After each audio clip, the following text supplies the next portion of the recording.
مرحبا بنات، اهلا فيكم بفيديو جديد على قناتي. يسعد لي اوقاتكم بكل خير، ان شاء الله تكونوا بخير وصحة على طول. اليوم مثل ما شايفين رح اعمل الجاتو او الكيك الاسفنجي، كتير طيب ولذيذ بصراحة. اتمنى كلياتكم عن جد تجربوا هاي الوصفة، كتير طيبة. انا كتير جربت وصفات للكيك وما كانوا ينجحوا معي ابدا ابدا، بس جربت هاي الوصفة بصراحة نجحت معي واعتمدتها دائما اعملها. يعني فيكم تقولوا هذا الكيك الاعتيادي في البيت، يعني او الكيك اللي دائما بعمله في البيت، فما بغير هاي الوصفة نهائيا نهائيا. اللي هي اول شي بحط 5 بيضات، فيكم تقللوا بيض، فيكم تكتروا حسب الصحن اللي رح تعملوا فيه او القالب اللي رح تعملوا فيه. انا عندي صحن بيركس، عم بعمل بصحن البيركس لاني عندي الفرن صاير مدور ومجاله مو واسع كتير، فوقت بعمل بالقالب الكيك فبينتفخ كتير الجاتو وبيصير هيك بيلزق بالسقفية الفرن. فلهيك لا، صرت اعمله بصحن البيركس وهيك بيطلع قطع مربعة وكتير طيب ولذيذ بيطلع. وبعد ما حطيت ال5 بيضات حطيت كاسة سكر وحطيت ظرفين من الفانيلا. كمان الفانيلا انا الفانيلا بجيبها من البيم. طيبة ولذيذة، بس يعني لازم تحطوا ظرفين بدل الظرف الواحد. هلا اذا بدك تحطوا فانيلا اللي جايبينها السورية فيكم تحطوا ظرف واحد، بس هاي الفانيلا بحط انا ظرفين بتطلع يعني طعمتها طيبة ولذيذة. بعدين راح اخلطه لحتى هيك يصير عندي القوام شلون بدي اقول هيك، يعني ينفش عندي البيض ويصير قوامه هيك كثيف ويصير هيك لونه على بياض شوي. بعدين راح احط باقي المكونات.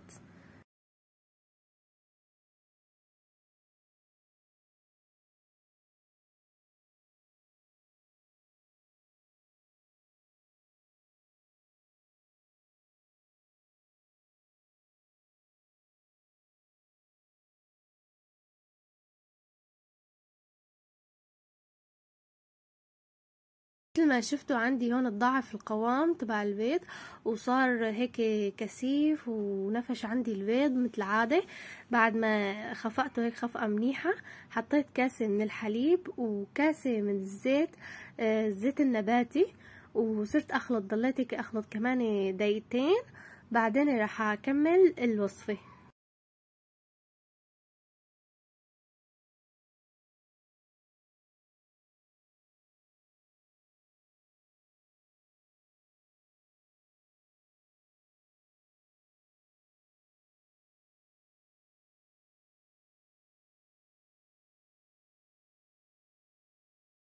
هلا هون هي الفقرة اختيارية.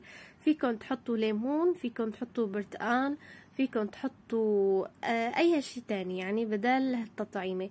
عرفتوا في حتى في طعمات بيجوا هيك طعمات مكثفة، فيكن تحطوا نقطتين من الطعمات المكثفة، بس انا هيك بكتفي ببشرة ليمونة وعصرة صغيرة من الليمون، كمان بتروح الزنخة من البيض. كمان بعد ما حطيت هالليمون وهالبشرة الليمون اللي بتروح الزنخة فيكم كمان تستبدلوها بالخل، يعني فيكم تحطوا معلقتين خل كمان بتروح زنخة البيض وبتعطي كمان قوام كتير حلو للجاتو. هلا راح اضيف 3 كاسات طحين او كاستين ونص حسب انتو عندكم الطحين كيف نوعيته. هلا انا هذا الطحين بجيبه من البيم، فاخد معي 3 كاستين ونص تقريبا. وهون عندي هذا المكيال جايبته جديد، فلهيك ما عرفت اني فعلا هذا كاسة ولا اقل. فاول شي هيك شفته على الكاسة اني طلع نفس الكاسة تماما، فلهيك صرت استخدمه. فحطيت اول كاسة وهي تاني كاسة، وهلا راح احط النص الاخير.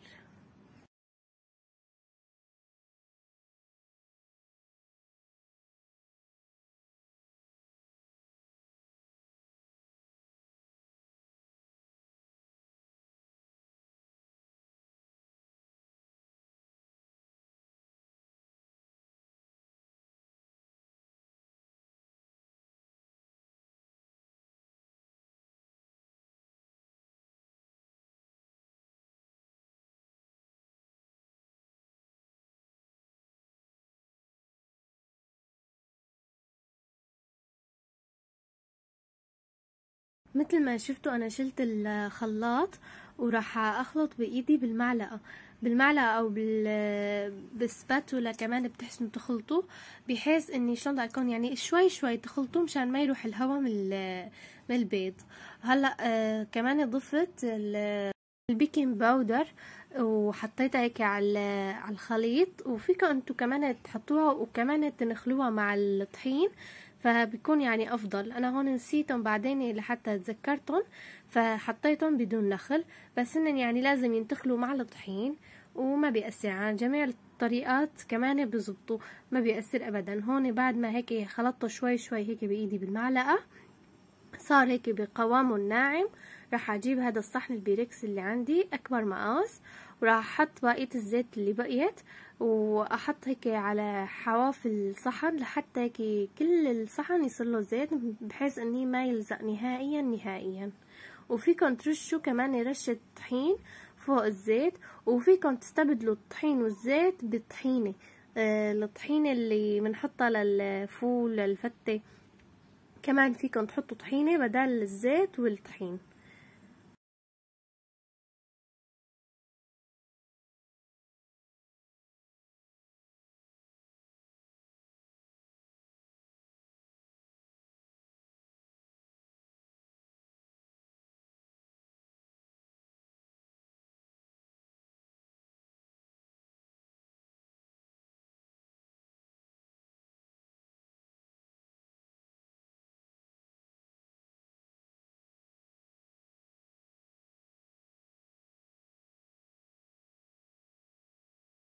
بعد ما حطيت الخليط كلياته بالصحن مثل ما شفتوا هيك دقيت الجاط هيك دقتين 3 مشان يطلع منه هيك اذا كان في مثلا هوا مجمع او شي، مشان يطلع كلياته بنفس القوام وبنفس السوية، يعني ما يطلع طرف كبير طرف صغير، يعني طرف سميك طرف يعني مو سميك، عرفتوا؟ يعني بيطلع هيك نفس السوية ما بيتغير نهائيا. وهلا بتعرفوا بعد الكيك وهالشغلات اكيد بيطلع جلي، وهون انا كنت يعني نطفي البيت وما بقيان شي نهائيا وبدي اروح اوصل محمد، كنت على الروضة وعم بستنى الكيك لحتى يستوي، فقلت يعني اضب هالجليات كمان ما راح اخليهم يعني لحتى ارجع، يعني مشان ارجع البيت كلياته نظيف، وكمان حتى المجلة يعني والمطبخ كلياته نضاف وما في شي نهائيا علي، لاني برجع تعبانة مش من وقت باخد محمد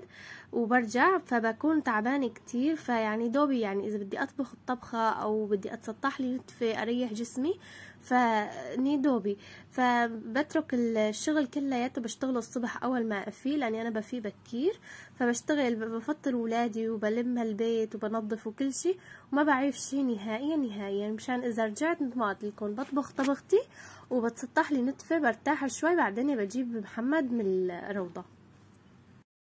هلا اكيد رح تقولوا لي مدام عندك جلايه ليش جليتي الجليات على ايدك؟ هلا انا جليت الجليات على ايدي لاني الجلايه كانت مليانه مثل ما شفتوا، بعد ما جليت ضبيت هالجلي وضبيت الجلايه كمان مشان ما يبقى شي نهائيا. وهون يعني ما بقى وقت نهائي، كان لازم احمر وشه الجاتو، بس طلعته هيك يعني اني كان مستوي هو على الخالص بس كان بده تحمير شوي من وشه فما حمرته بصراحه، تركته هيك بهذا الشكل. وفيكم تحطوا كمان كاكاو.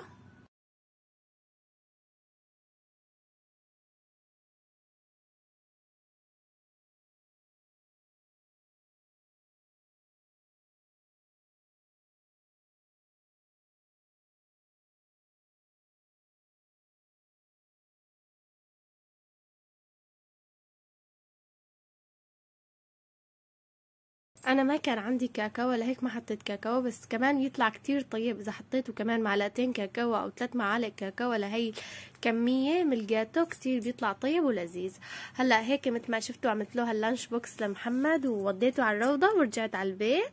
بصراحة يعني رجعت تعبانة كتير بالاخص بهالشوب، فقلت يعني اعمل هيك شي يروقني واقعد هيك شوي اتابع شوي التلفزيون بعدين اذا حبيت اتسطح كمان اريح جسمي كمان بتسطح وبريح جسمي. شلون شفتوا لي نتيجه الجاتو؟ شلون شفتوا لي اياه وقت النفش وهيك طلع قوامه كتير طيب بصراحه، وحتى طعمته كتير كانت طيبه. وعلى فكره اقولكم شغله، الحليب اللي حطيته حليب الاطفال اللي بيجي بطعمه الموز كتير عطى طعم كتير طيبة للجاتو. عن جد جربوه بحليب الموز كتير بيطلع طيب كتير. حتى اذا شفتوا لونه حتى صارك على اصفر شوي، حتى يعني طعمته لذيذ جدا. انا عن جد اول مرة بجرب احط هذا الحليب، ما كان عندي حليب فجربت احط من هذا الحليب، عن جد طلع طيب ولذيذ. وهون كنت قاعدة انا وميمو وقاعدين هيك، حبيت احط، طلعت كتير هيك بالتلفزيون اني ايش احط. بعدين هيك حبيت احط دعاء للعشر ذي الحجة كتير، يعني شلون بدي اقولكم، هلا وقت الدعاء، هلا وقت الصلوات، هلا وقت تصوموا، هلا وقت يعني تستغفروا، هلا وقت تسبحوا. هلا هذا الوقت اللي بيكون عن سنين الله هيك ان شاء الله بغفر للكل يا رب، عن بقولوا عن السنة اللي قبل والسنة بعد كتير يعني. هلا وقت العبادات كلياتها عن جد، شقد ما بتحبوا كبروا، شقد ما بتحبوا استغفروا كبروا واحمدوا ربكم. عن جد الله هيك يا رب، هيك والله عن جد يعني واحد لازم دائما يشكر ربه على كل النعم اللي هو فيها، وش قد من كانت قليلة النعم، بس رب العالمين عن جد مهيئ لكل إنسان بحياته، مهيئ لكل إنسان أشخاص تكون معه بحياته، ومهيئ لكل إنسان إن شاء الله يعني حياته اللي هي لازم يعيشها. يعني خلاص، يعني شقد من كنتوا معترضين، لا اني رب العالمين هيك اختار وخلص، والحمد لله يا رب الحمد لله. بعد ما هيك ارتحت لي نتفة، قلت ليش اطبخ طبخة وبعدين بروح بجيب محمد، فحضرت طبختي وظبطتها وهيك رتبتها. اول شي اليوم طبختي، رح اقولكم على طبختي اليوم. طبختي كانت الرز ببازيلا، الاكلة الشامية الشهيرة بصراحة، وكمان نحن الحلبية بنعملها، بس يعني الشوام كتير بيعملوها. بحسك يعني رفقاتي الشوام دائما تلاقي كل ما بسألهم شو طابخين بيقولوا لي رز بازيلا، فكل ما بسألهم وبيقولوا لي رز بازيلا بشتهي عليها، لاني انا كتير بحب هاي الاكلة، من عشاق هاي الاكلة يعني. وهي الأكلة عن جد ما بدها مكونات كتير، هي مكوناتها باللحمة وبازيلا ورز وبس، ما في شي تاني نهائيا. فيكم تضيفوا جزر، فيكم تضيفوا فطر، في ناس بتضيف هدول الشغلات، بس أنا لا بحب على الطريقة التقليدية والطريقة الأصلية. عن جد هيك أطيب شي. أول شي مثل ما شفتوا حطيت اللحمة والكمية اللي بتحبوها انتو، أنا هون كنت حاطة تقريبا شي نص كيلو لحمة، وحطيت 3 كواب من البازيلا الخضراء. بصراحة أنا هاي البازيلا كنت جايبتها من قبل بيومين 3، وجاب لي إياها جوزي يعني خضراء، وأنا فقشتها بإيدي وحطيتهم بالفريزر. هلا أنا طريقتي بتفريز البازيلا أو الفول، بحطهم مثل ما هنن، بفقشهم من العوض تبعيتهم وبحطهم بأكياس فريزر وبحطهم بالفريزر. ومثل ما شفتوا هلا طلعتها من الفريزر حطيتها فورا على الطبخ. ما بحب اسلقها نهائيا لاني بحس لونها بيروح وفوائدها بتروح وطعمتها حتى بتتغير كليا. لا هيك وقت بتطلعيها من الفريزر وانت مفرستيها بدون ما تسلقيها وبدون ما تفوري عليها نهائيا، بتطلعيها بتحطيها بالطبخة بتطلع طعمتها الأساسية، طعمة البازيلا الأساسية بتطلع عن جد كتير طيبة. هلا أنا بعد ما قليت البازيلا مع اللحمة والدهنة حطيتهم هيك على جنب، ورحت جبت محمد من الروضة ورجعت. وهون كنت ناقعة طبعا الرز أنا قبل ما أروح، بعدين طبيت الرز وحطيت له كمان تقريبا شي كاسة بازيلا مع الرز مشان يطعم كمان الرز مع البازيلا، كتير بيطلع طعمته طيبة إذا حطيته كمان بازيلا مع الرز، غير تبعت اللحمة يعني اللي قليتها مع اللحمة، هي غيرها حطيتها مع الرز وخليتها الرز يستوي ويتنهنه وهيك يتهدى على الأخير. بعدين هلا جنب هي الأكلة شو يتقدم أطيب سلطة اللي هي سلطة الخيار بلبن. هلا الخيار بلبن بتحطوا لبن الكمية انتو بدكن اياها، وبتحطوا كمان الخيار الكمية اللي بدكن اياها، وكمان سنين توم ورشة نعناع ورشة ملح. وهون قلبت هالبازيلا ورز، وكتير طلعت عن جد أكلة طيبة ولذيذة.